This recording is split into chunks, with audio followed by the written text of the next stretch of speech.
Listo. Ahí está. Bueno, estamos junto a Daniel Chao, que es el autor del libro ¿Qué hacer con los héroes, los veteranos de Malvinas como un problema de Estado? Que vamos a hablar acerca de este libro de hace unos meses, de reciente aparición, podríamos decir todavía, para conocer cómo surgió esta idea y cuál es el tema fundamental que aborda. ¿Cómo estás, Daniel? Hola Gabriela, ¿cómo andás? Muy bien. Me interesa que nos puedas contar de dónde parte y cómo llegás a esto que hoy es un libro, un objeto con un formato, pero que viene de un trabajo de años atrás. Dale. Mira, yo soy investigador del CONICET y este trabajo en realidad es mi tesis doctoral con la que defendí el doctorado en Ciencias Sociales que hice en la Universidad de Entre Ríos. Y el trabajo en realidad parte como parte de mi investigación. Yo vengo trabajando con la cuestión Malvinas hace más de 10 años, desde mi tesis de grado en la licenciatura en Comunicación en Corrientes. No abandoné el tema. Y bueno, el libro en realidad de lo que trata es justamente lo que titula, ¿no? Cómo estos seres humanos que fueron a la guerra por parte del bando argentino, digamos, se fueron constituyendo a partir de 1982 con el fin de las hostilidades en un problema a ser intervenido por el Estado, ¿no? Pero el tema, digamos, de dónde inicia mucho antes. Yo cuando comencé mi beca doctoral, empecé a trabajar un sector de los veteranos de guerra, si se quieren, que es un sector no reconocido por el Ujú. Estado Nacional, está reconocido por algunas provincias y fuertemente rechazado por la mayoría de los veteranos y las veteranas reconocidos, que son los movilizados. Claro. ¿No? Estas personas que se fueron al sur del continente o que se quedaron en las unidades en el país bajo bandera durante la guerra, no son reconocidos como veteranos y están en una disputa muy fuerte. Y yo empecé a trabajar este tema, interesado en realidad por un acampe que hubo en Corrientes, no sé si vos te acordás, La entre el plaza. año 2006. Claro, entre el año 2006 y 2010 hubo un grupo que se llamaba Veteranos del TOAS, que armó una carpa ahí y reclamaba al Estado provincial que los reconozca como veteranos. Y a mí me había interesado muchísimo ese tema, porque este grupo de personas, que eran muy pocos, eh, se mantuvieron durante más de 3 años ahí al frente Claro. de la Casa de Gobierno reclamando por su legalidad, por su reconocimiento. Y cuando empecé a interiorizarme en el tema de los movilizados y en el tema del reconocimiento estatal y la relación entre el Estado y los veteranos, me empecé a dar cuenta que era una relación que no había sido estudiada. Mm. Porque uno, digamos, el sentido común, lo que circula en el sentido común, se habla de un abandono estatal, de un vacío del Estado, de un Estado que no se hizo cargo, de un Estado que se hizo cargo tarde, una serie de Claro. lugares comunes que se van repitiendo, digamos, en torno a la veteranía de guerra, pero cuando uno analiza, digamos, o hace lo que se llama en el campo un estado de la cuestión, ¿no? Cuando uno se pone a revisar lo que se ha investigado sobre esto, te das cuenta que no hay mucho, no hay muchas respuestas. Es O decir, sea que sí, esta idea de que el Estado no se hizo cargo o que se hizo cargo tarde partía del propio relato, del propio discurso de estas personas, digamos, de los veteranos. Era como y una muchas veces sí. sensación, una autopercepción, digamos. Claro, entonces vos tenías esto, ¿no? Lo que vos decís. Hay una percepción que no la tienen todos los sectores de los veteranos, pero hay una percepción, y durante mucho tiempo hubo una fuerte, de un Ujú. vacío estatal, de una falta de reconocimiento. Pero cuando vos te vas al plano legal y te pones a mirar las leyes, los decretos, las resoluciones, solamente del Estado Nacional, ni siquiera estoy hablando de los estados provinciales, que es otro show, Ujú. y que depende de la provincia, es muy fuerte. Corrientes tiene sus características, Chaco Sí. también. Solamente hablando del Estado Nacional, uno se encuentra con una maraña de leyes, con un montón de leyes, con un montón de beneficios, con un montón de programas que están dirigidos a los veteranos y que no son nuevos, que tienen muchos años. Ujú. Entonces, si vos tenés por un lado un reclamo de reconocimiento y un señalamiento de vacío, y por el otro tenés un conjunto muy robusto de leyes, ¿no? muy robusto me refiero a 150 leyes, decretos, resoluciones, disposiciones, digo, Claro, mucho mucho. para un sector. ¿Qué hay en el medio, digamos? ¿Qué pasó en Claro. ese medio? ¿Por qué si hay tanto y acá se muestra un vacío? ¿Qué quiere decir esto? Bueno, entonces mi trabajo en realidad a donde apunta es a desandar este camino de las leyes y los proyectos. La tesis está sostenida fuertemente en la enorme cantidad de proyectos de leyes, de comunicaciones, ¿viste? Del Ajá. Congreso Nacional. Así que va por ese lugar, digamos, el laburo. Ahora, ¿qué podés leer, qué pudiste leer justamente mirando estos intentos del Estado de dar una respuesta a la cuestión de los veteranos? ¿Y cuáles son si se quiere, los temas transversales, ¿no? ¿Qué preocupaciones, en todo caso, tendría el Estado con relación a los veteranos? Bueno, mira, te lo cuento a nivel general, Ujú. el contenido fuerte está en el libro, así que lo pueden Claro, mirar, pero en realidad lo que uno ve es como una bifurcación en dos puntos, ¿no? Lo voy a decir en términos generales, digamos, ¿no? Uno ve como una bifurcación en dos puntos. Por un lado, hay una preocupación fuerte en el reconocimiento, la idea de ujú, reconocer, ¿no? sí, De señalar su heroicidad, señalar su lugar privilegiado en la imaginería patriótica, ¿no? ujú, Y por el otro lado hay una cuestión que yo lo llamé resocialización, pero lo podemos llamar de diferentes maneras: integración, cohesión, sí, recuperación, ¿no? Que son una serie de elementos de leyes, de disposiciones y de problematizaciones en torno a hacer que estos seres humanos no se caigan de lo social. sí, Lo digo menos trabalengua, digamos, ¿no?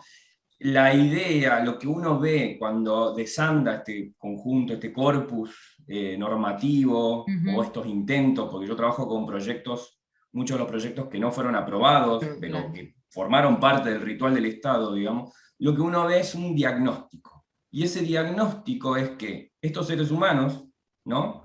Digo seres humanos para no llamar veteranos o excombatientes, porque hay disputas ahí internas también. Entonces, estos seres humanos que formaron parte del bando argentino, parece ser que siempre están al borde de caerse del mapa de lo social. Y a uno, y a casi 40 años de la guerra, uno va a mirar algunas declaraciones presidenciales, por darle una idea, digo, el presidente sí. Fernández lo hizo en abril, y ve otra vez, una vez más, este tipo de argumentos en dos sentidos. Es decir, forman parte fuerte de la simbología nacional, son herederos de San Martín, pero a la vez están a punto siempre de caerse del mapa de lo social, no terminan de volver de aquel lugar a donde la guerra los mandó en 1982. Claro. Y ahora, vos hablabas del reconocimiento, ¿no? De esta búsqueda de reconocimiento. ¿Qué herramientas tú o intentó el Estado, tal vez por medio de estos proyectos o de leyes, qué herramientas tiene para reconocer? Porque digo, el reconocimiento es simbólico, pero ¿cómo se cristaliza o se concreta a través de las leyes o de las medidas que fue tomando el Estado? Bueno, hubo muchísimas, muchísimas. Digamos, yo cuando trabajo la noción de reconocimiento lo trabajé en cuatro puntos, digamos. Uno de los puntos es la definición de la veteranía, Ujú, ¿no? ¿Quién es veterano claro. y quién no? Ahí tenés una, y ahí el elemento fundamental para ese reconocimiento fueron las leyes de pensiones y las leyes de beneficio como la 2309, que regulaba cuestiones relativas al trabajo, la salud, etc. Pero en realidad a lo que me interesaba ahí es justamente la definición de la veteranía, porque la guerra de Malvinas, la complicación que tuvo fue que fue una guerra que tuvo un teatro de operaciones específico, que era el Teatro de Operaciones Malvinas, Ujú, que incluía, digamos, las islas y parte del mar y la costa, digamos, del sur argentino, pero mucho, por ejemplo, la Fuerza Aérea no operó ni sobre el mar ni en las islas. La Fuerza Aérea operó, la Fuerza Aérea y la Marina, los aviadores de Marina operaron en Río Gallegos, en Río Grande, es decir, en el continente. Entonces, la definición de un teatro de operaciones ya era difícil, digamos, ¿no? claro. Entonces, ahí se determinó una serie de cuestiones que tenían que ver con la acción de guerra, etcétera, para poder definir quién era veterano y quién no. Y esto es muy importante porque deja fuera gente, digamos, ¿no? Y ahí viene la cuestión de los movilizados. Los Claro. movilizados intentaron meterse allí. Eso por un lado, ¿no? Después, por otro lado, tenés la enorme cantidad de reconocimientos a nivel simbólico, en el sentido de monumentos, declaraciones, definiciones de el día de los héroes, el día de los veteranos, todas estas cuestiones de cómo denominarlos y estas ficciones estatales Claro. de armar grandes, ¿no es cierto?, de armar grandes monumentalizaciones digamos, de lo que implica la simbología patria. Ujú.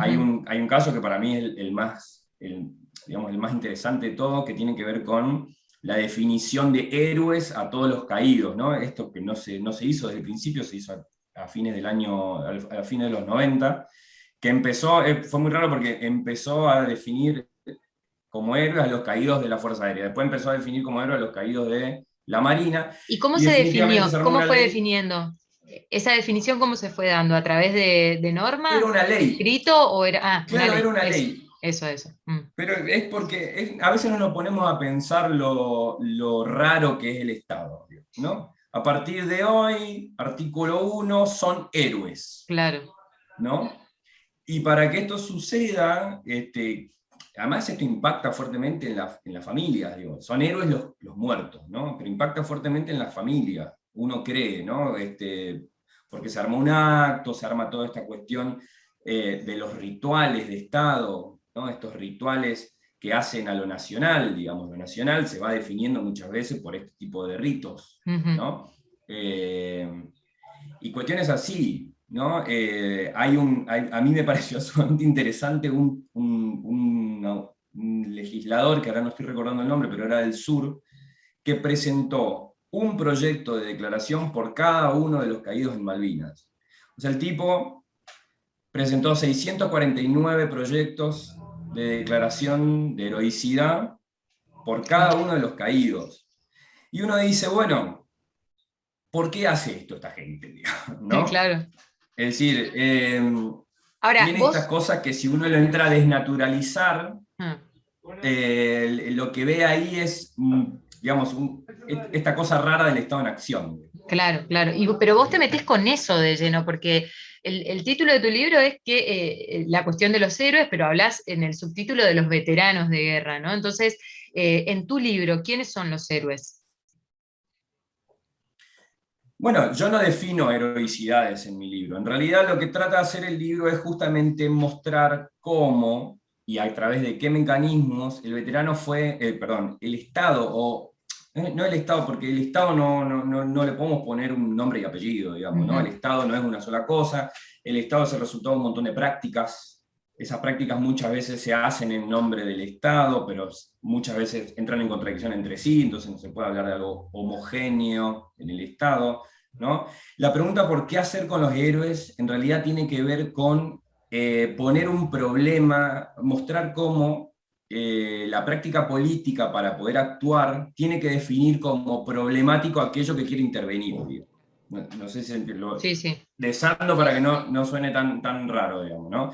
Cuando uno, o de mi punto de vista, cuando vos te pones a analizar una política pública, el punto de inicio de mi perspectiva es mostrar qué tipo de problema está construyendo, ¿no? Porque al Sí. mostrar qué tipo de problema está construyendo, uno puede pensar qué tipo de intervención está proponiendo, qué tipo de cambios, ¿no? Entonces, si se propone este tipo de cambio, ¿cuál es el problema que se construye? Bueno, lo que trata de hacer mi trabajo es mostrar las heterogéneas formas en que el veterano fue convertido o constituido en un problema de Estado y qué Ujú. tipo de propuestas se hicieron para resolverlo, ¿no? Ese es como Claro. el punto de inicio. La pregunta por qué hacer con los héroes en realidad es una pregunta para atrapar al lector, digo, ¿no? ¿Por qué? Porque yo no pongo en duda la heroicidad de nadie. Lo que digo es que la definición de héroe es una definición que en este punto es fuertemente estatal, digamos, Claro, claro. ¿no? Es fuertemente estatal. Y lo que tiene para mí de interesante es que hay algo en el sector político que yo creo que ahí, porque, digamos, el libro no es un libro sobre los veteranos de guerra, sino es un libro sobre lo que se quiso Sobre, hacer con ellos desde el Estado. claro. Es un libro sobre la acción estatal, en realidad. Ujú. ¿Sí? El veterano es la manija, Claro, lo que me permite a mí conectar una serie muy grande. Yo trabajé con más de 1000 documentos, de ellos recuperé un poco más de 400 que están ahí.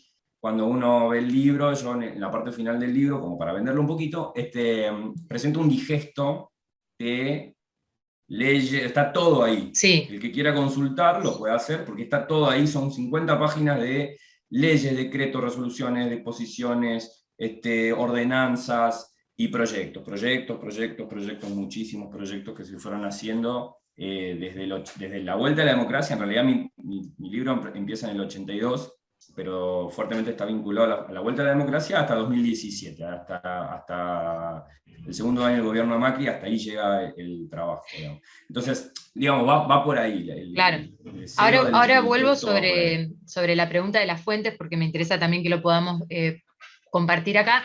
Pero te iba a preguntar si vos podés leer justamente en ese rastreo que fuiste haciendo a través de los años, qué importancia le fue dando el Estado en los diferentes gobiernos a distintas facetas tal vez vinculadas a los veteranos de guerra. A ver si me explico.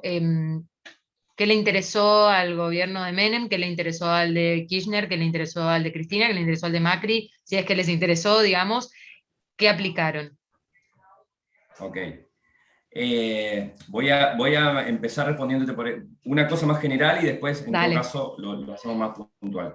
Lo que yo trato de mostrar en el libro es justamente es quitar del medio los posicionamientos ideológicos programáticos. Ujú. Lo que mi libro trata de mostrar, o por lo menos ese es el resultado de la investigación, no fue el objetivo inicial, pero es el resultado de la investigación, es que individuos, portavoces del Estado, digo, estos sujetos que son profesionales políticos, vos me hablaste de las presidencias, pero te puedo decir los legisladores de los diferentes Sí, partidos políticos, más allá de la distancia ideológica programática que pueden tener, ¿no? Peronismo, radicalismo, bueno, aparecen también legisladores de gobiernos digamos, de partidos de más de derecha o partidos de la izquierda. Todos estos individuos que parecen ser contrarios a nivel de programa político, terminan diciendo lo mismo sobre los veteranos. ah, ¿Sí? Entonces, más allá de las distancias ideológicas, lo que uno ve es más continuidades. claro. ¿Sí? Y creo que una de las apuestas y ¿cómo decirlo? De las cuestiones más interesantes que tiene mi libro, de lo que puede proponer, justamente es mostrar esto, Mm, que en la cuestión de Malvinas y en la cuestión de la veteranía hay más cercanías que distancias, por lo menos en aquellos que se definen como portavoces del Estado, ¿sí? Y claro. que han propuesto cuestiones relativas a la guerra de Malvinas. Otro punto que a mí me parece interesante es que muchos de las fuerzas argumentales que fueron definiendo la cuestión del Estado fueron constituidas entre el 82 y el 83. Muchos de los argumentos, de lo que se dice de los veteranos, de la forma en que se los define, de lo que se propone para resolver sus problemas, ya fue tratado en el 82 y el 83. Entonces lo que nosotros estamos a veces repitiendo como loros Ujú. y loras, es lo que entre el 82 y el 83 ya se dijo desde la Junta Militar, los estados mayores de cada fuerza. Es decir, uno ve en los documentos del 82 y del 83 muchas cuestiones que se fueron replicando con el correr de los años. Y eso nos tiene que llamar la atención, digamos, porque si uno usa argumentos ya establecidos en el gobierno que rechazamos, ¿no? En el gobierno que nos llevó a la guerra, Sí, ¿sí? Entonces hay un problema, digamos, claro, claro, claro. Estaba pensando, porque no se digamos, ha podido pensar a Alemania, la guerra. claro, perdón, Alemania al día de hoy se sigue replanteando, ¿no? Todo lo que pasó, pero sin embargo va cambiando las miradas, uno puede ver incluso desde los diferentes lugares, desde el Estado, desde el arte, desde todo, fueron cambiando esa, digamos, lo sigue interpelando, pero para producir eh, pensamientos diferentes o que por lo menos vayan profundizando. Sin embargo, esto que vos decís es diferente. Claro, porque la guerra de Malvinas lo que tiene es que está puesta en un limbo extraño, hablo de mi campo, el campo de las ciencias sociales no lo ha podido terminar de pensar muy bien, porque no lo puede desvincular de la última dictadura, se lo trata de leer en esas coordenadas, y esto es positivo y es negativo a la vez, porque no podés desvincular la guerra de la última dictadura militar, digamos, es imposible, pero no podés leer lo acaecido dentro del Teatro de Operaciones Malvinas en en las mismas coordenadas que lees la lucha contra la subversión, ¿no? La represión, porque no es lo mismo, Claro. ¿no? O sea, no es lo mismo en el sentido de que no puede ser pensado bajo las mismas coordenadas, porque son acontecimientos absolutamente distintos. Y la posguerra también, digamos. ¿No? Mi trabajo está fundamentalmente emplazado en la posguerra, yo no trabajo en cuestiones bélicas específicamente, sino, desde mi punto de vista, la posguerra de Malvinas sigue estando, seguimos presentes en la posguerra de Malvinas, y lo argumento con esto, digamos. Hoy por hoy, Inglaterra, por ejemplo, no ha desclasificado sus archivos de la guerra, Argentina sí. Hoy por hoy, obviamente el problema diplomático que existe entre los dos países sigue estando latente, uno lo ve. Hace poco Filmus presentó digamos, una denuncia ante la ONU por movimientos militares en Malvinas, digo, entonces la posguerra sigue estando presente, sigue estando latente, sigue dificultando las relaciones entre Gran Bretaña y Argentina, sigue siendo el principal speech de los presidentes cuando se presentan en la ONU, sigue siendo el tema que todos los presidentes de la democracia tuvieron que sí o sí hablar cuando hicieron su discurso ante el inicio de la Asamblea Legislativa. No hay presidente que no lo haya hecho desde el 82, creo que Alfonsín en el 88 no lo hizo, pero desde el 84 hasta 2021, ningún presidente no ha dicho algo sobre Malvinas. Claro. ¿Sí? Pero tampoco ha dicho algo diferente, ¿no? Tampoco ha dicho algo diferente. No, y tampoco se dice nada diferente, absolutamente. Tampoco se dice nada diferente. Entonces, cuando uno plantea alguna cosa diferente es tomado como un desmalvinizador, porque también estamos metidos en ese lodo, en donde si uno plantea alguna cuestión de repensamiento, lo que es un desmalvinizador, es un agente británico, una serie de cuestiones, ¿no? Hace poco, estamos metidos en una discusión que tiene que ver con la legisladora porteña, Sabrina Schmesket, no sé cómo se dice el apellido, que se le descubrieron unos tweets que dijo algo sobre Malvinas, y ya se genera todo, ya tienen que salir a dar declaraciones los diferentes partidos, el partido que la lleva como legisladora. Digo, es un problema picante. Claro. Y que su repensamiento es sumamente difícil, digamos. Claro, de hecho, esta tarea de alianza internacional en la que está mediando, si se quiere, la Cruz Roja, del reconocimiento de los cuerpos, estos soldados solo conocidos por Dios, generó en Corrientes que no permitan el paso porque estaban británicos interviniendo, digamos, ¿no? Esta idea de esta misma tesis, como decís, de los 80. Ahora, el reconocimiento entonces, y vos lo planteás en el libro también, por un lado era el económico, al brindar las pensiones, que de paso definen quiénes son para poder brindarle las pensiones. Y te quería preguntar, porque también es un fuerte reclamo de los veteranos, y vos lo trabajás también, esta vinculación de la veteranía con la salud. ¿Cómo el Estado fue, si es que fue, dando respuestas a este punto? Claro, mira, desde mi punto de vista, el problema de la salud fue el problema peor resuelto. Peor encarado. No lo trabajo así en estos términos en mi libro, porque en realidad yo lo que trato de hacer es mostrar que se hizo, claro. Pero fue el peor resuelto por diferentes cuestiones. La ley 2309, que es una de la primera o la segunda ley de la democracia respecto a los veteranos, pero es la primera y la más importante, la que define muchas cuestiones, algunos de sus aspectos tenían que ver con la salud, y lo que proponía esa ley era una convocatoria nacional para elaborar un diagnóstico nacional del estado psicofísico de los veteranos, ¿no? Bueno, esa convocatoria nacional nunca se hizo. La ley se promulgó 4 años después de su aprobación. esa promulgación fue muy fragmentaria. A la vez, los veteranos pasaron a formar parte de la obra social de los jubilados y los pensionados a partir del 90, el PAMI, Sí.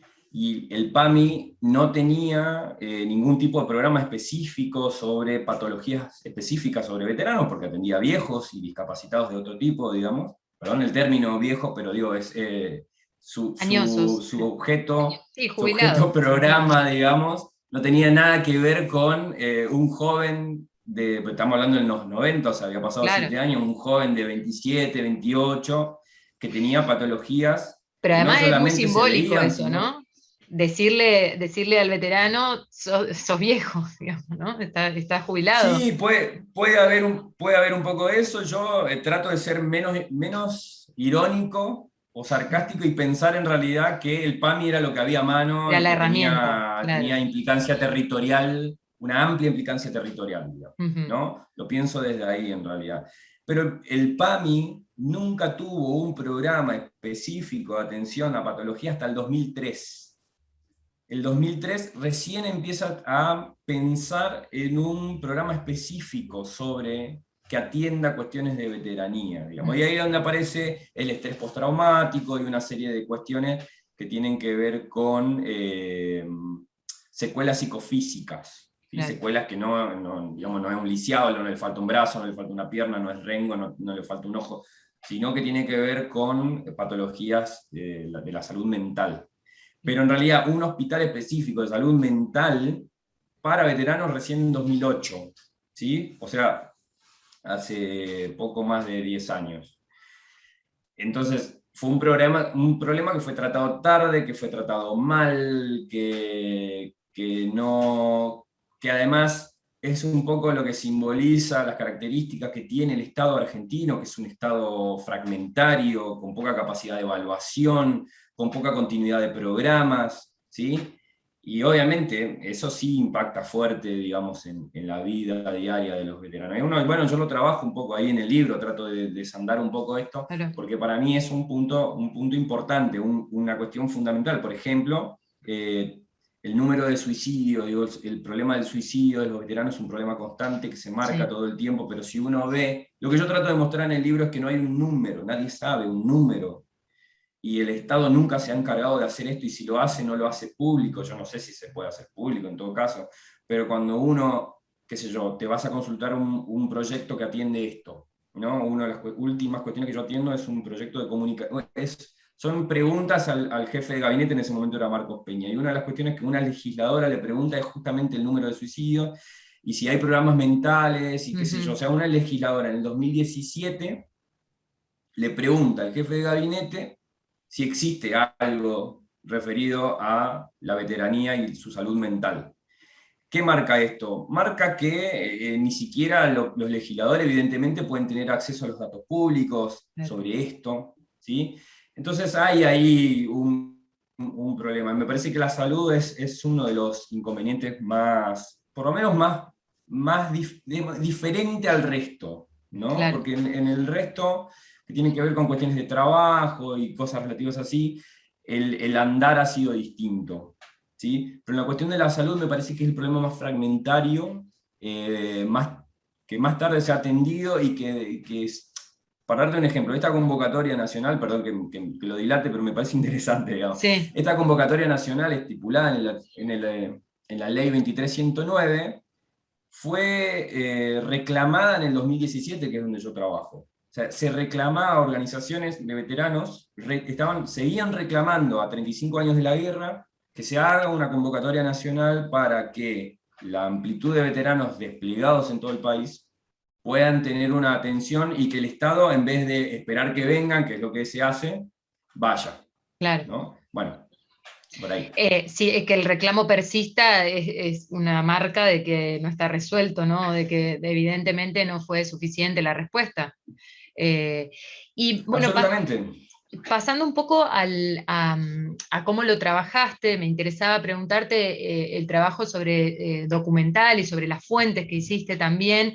¿Qué tan complejo es tratar de hacer este tipo de trabajo, un trabajo de archivo, un trabajo que vaya a fuentes oficiales? ¿Cómo te fue con eso?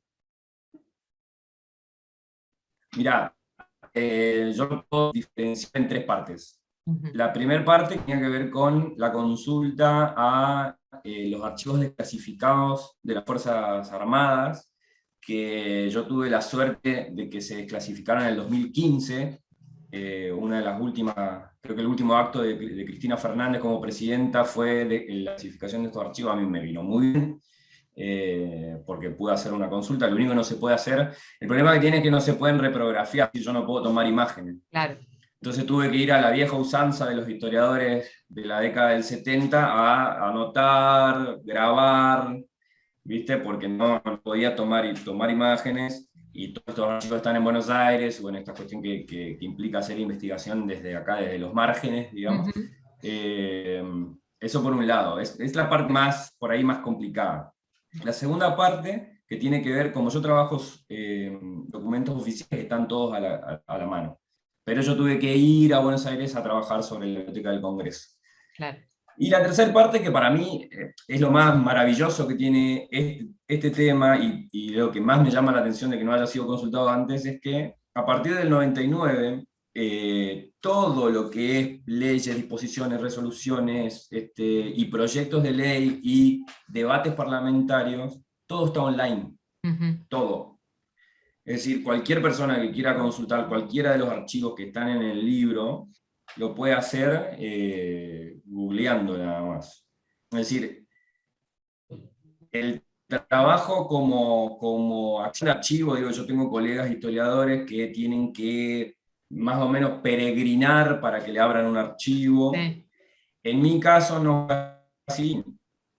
Esto es lo que a mí me parece más maravilloso del tema. Digo, es un tema que es fuerte, está explícito, está ahí. Digamos, las acciones del Estado están a mano, no hay nada oscuro por detrás, no hay nada oculto, ¿no?